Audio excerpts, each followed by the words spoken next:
Y lo decíamos, el Ministerio de Defensa israelí actualizó la cifra real de rehenes en poder de Hamás, 222 personas, entre ellas hay decenas de niños. Niños y también adolescentes como instrumento de presión. Aquel 7 de octubre, terroristas de Hamás entraban por la fuerza en las casas de las aldeas israelíes en el sur del país, atacaron, asesinaron y secuestraron a civiles desarmados. Desde allí ha vuelto a ser lo mismo, nada ha vuelto a ser lo mismo para las víctimas y sus familiares. A continuación vamos a escuchar el testimonio de Renana Gómez, una madre que tiene a sus dos hijos cautivos en poder de los fundamentalistas islámicos. Claramente hubo una lluvia de cohetes cayendo sobre nosotros, por lo que estaban muy asustados. En cierto momento dijeron que comenzaron a escuchar disparos afuera de la casa y les dije que probablemente era el ejército protegiéndonos. Empecé a recibir mensajes de texto de otros miembros de la comunidad. Vivimos en una pequeña comunidad alrededor de 400 personas. Comenzamos a recibir mensajes que decían que había terroristas andando afuera libremente, vestidos con uniformes del ejército israelí. Y ya sabes, les decían a la gente que no saliera ni abriera las puertas. Luego los mensajes comenzaron a decir que estaban entrando en casas, llevándose a la gente y quemando familias dentro de sus hogares. Apenas media hora. Una hora después, no sabría decirlo con certeza, era todo muy confuso.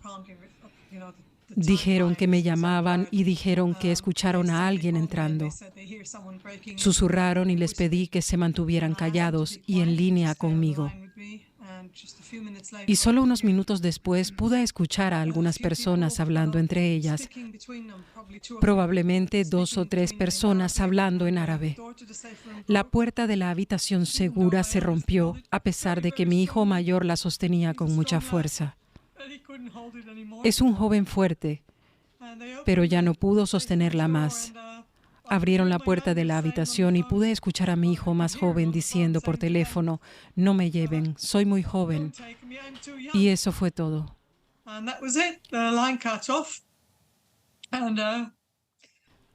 La llamada se cortó.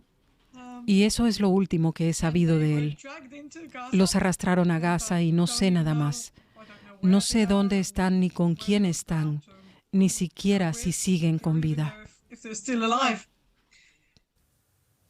¿Qué sucede internamente en Israel con estas historias? La periodista Elisabetta Piqué está con nosotros con los detalles en Jerusalén. Elisabetta, por un lado hay un pedido unánime para que el gobierno logre la liberación de los 222 rehenes, entre ellos varios niños y adolescentes en poder de Hamás, así como también la grave crisis humanitaria en medio de la incursión israelí en Gaza. Hemos conocido manifestaciones en las calles de Israel estos días. ¿Qué pide la sociedad israelí? Sí, ¿qué tal? Buenas noches. La sociedad israelí sigue estando totalmente chocada, traumatizada, preguntándose cómo pudo pasar algo así.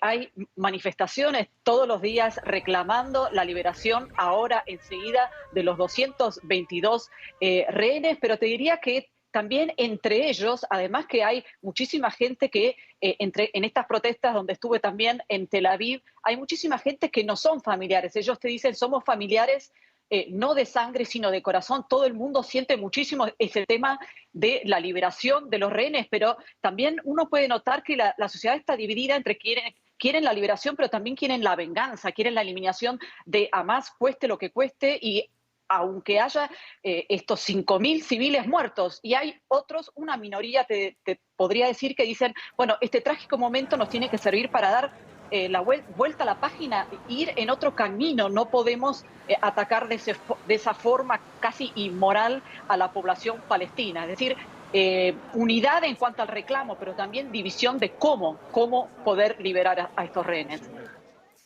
Elisabetta, y a todo esto, antes de la guerra con Hamás, los israelíes estaban muy divididos en torno a este gobierno de coalición conservadora y ultrarreligiosa.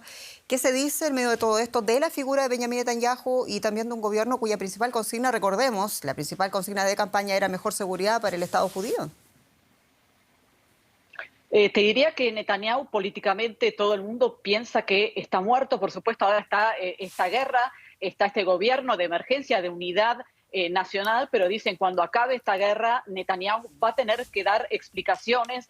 Hay carteles también por la calle que dicen Netanyahu se tiene que ir a casa. Por supuesto, en este momento hay guerra, no se puede ir a casa, pero la gente además reclama que Netanyahu se haga cargo, que pida disculpas, algo que hasta ahora no ha hecho. Así que crece bastante esta indignación y además se lo culpa por haber desatendido lo que estaba pasando en Gaza y por ese colosal fracaso de inteligencia.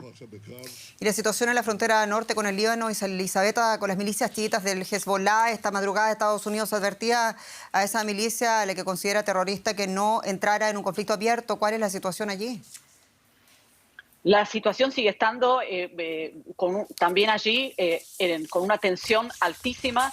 Sigue habiendo fuego cruzado entre Israel, que tiene también tropas en este frente norte, y hoy justamente ha atacado a una célula de Hezbollah del sur del Líbano, y el gran temor es que esta situación degenere en un conflicto más amplio. Elisabetta Piqué, muchas gracias en Jerusalén. Gracias a ustedes.